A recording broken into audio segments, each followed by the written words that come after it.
Hello, ISD students. Today we'll be talking about the scientific revolution.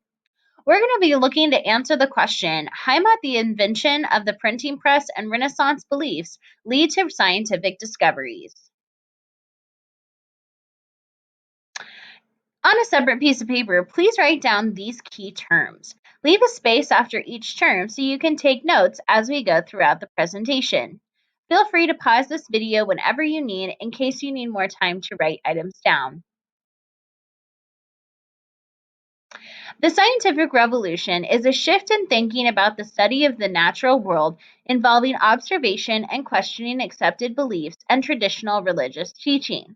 If you remember from prior lessons, the Renaissance is a movement away from the church and a movement towards more individualistic thinking, going back to the classics and going back to scientific thinking. The origins of modern science. Before 1500, most people relied on two main sources of knowledge about the world. First, the Bible and religious teachings. The second is classical philosophers like Aristotle. The Renaissance and increased literacy, or the ability to read, led people to question authority and encouraged independent thought.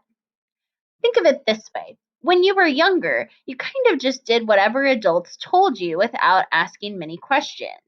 You believed and said and did what they said because they were the adult. As you've gotten older, you started to learn how to question, and you might not be as open to just doing whatever any adult tells you to do. Understanding the universe. Astronomy is one of the first area of major breakthroughs in science. Before the scientific revolution, people believed in a geocentric universe, which means that it was Earth-centered. People believed that the Earth was the center of the universe. Geocentric theory says the Earth is the center of the solar system and the universe.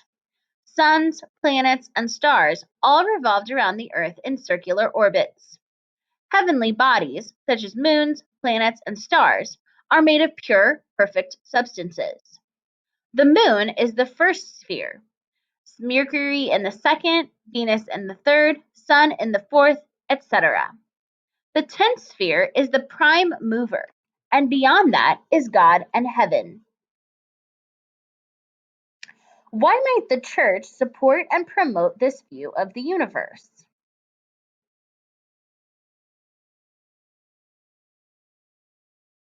The church might support this and promote this view of the universe because it puts humans at the most important aspect of all of the universe, literally the entire universe.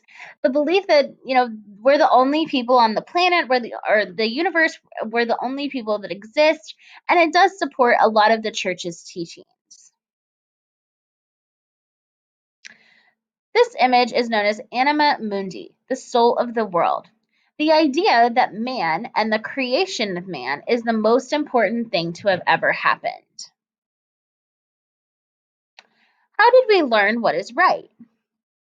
We're going to look at our four main scientists from the scientific revolution. Today, we know that the Earth goes around the sun, not the sun goes around the Earth.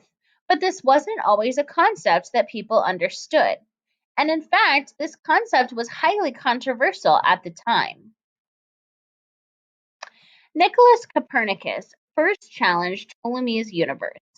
He proposed the heliocentric theory, a sun-centered universe with Earth and the other planets revolving around the sun. His ideas were published in On the Revolutions of the Heavenly Bodies in 1543. Decades later, this book influenced others. Galileo Galilei observed the sky with a telescope, which was a new invention at the time. He confirmed the heliocentric theory, discovered that the planets were made of matter, and etc. His findings were published in his book, The Starry Messenger, 1610. The Catholic Church charged him with heresy and forced him to retract his views. They put him on house arrest for the rest of his life, but his views spread anyway. Why would the Church be opposed to Galileo's discoveries? The Church wants to be the ultimate authority on all people's lives, and for Galileo to pose at the time that perhaps the church was wrong was really heretical, and the church did not like to hear that. Other scientists built on Copernicus's work. Johann Kepler. He used math to calculate the movement of the planets around the sun and discovered that planets have elliptical orbits. The planets do not move around the sun in a perfect circle like sometimes we think of. They actually move in an elliptical orbit, like pictured below. A name you're probably familiar with is Isaac Newton. He was an English physicist and mathematician.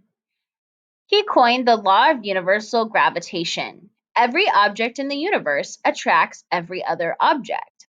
The degree of attraction is based on mass and distance. How did he make this leap in understanding? The laws of gravity and laws of motion explain how the universe works. People began to see the universe as a well-designed machine, like a clock. Newton viewed the laws of nature as God's doing. A lot of people are under the impression that science and religion can't be in tandem with each other. However, many of these scientists posed that by discovering the inner workings of the universe, it was actually an appreciation of what God had done and not in contrast to the idea that God had created the universe. The scientific method. A key outcome from the scientific revolution was the scientific method, a systematic method of investigation involving observation and theory to test scientific assumptions. It involves several steps. Begin with the problem, form a hypothesis, test the hypothesis, and analyze the results to reach a conclusion. You've probably done something like this in science class. Two thinkers come as a result of the scientific method. The first is René Descartes, a French philosopher. He relied on mathematics and logic to solve problems. He coined the term, I think, therefore I am.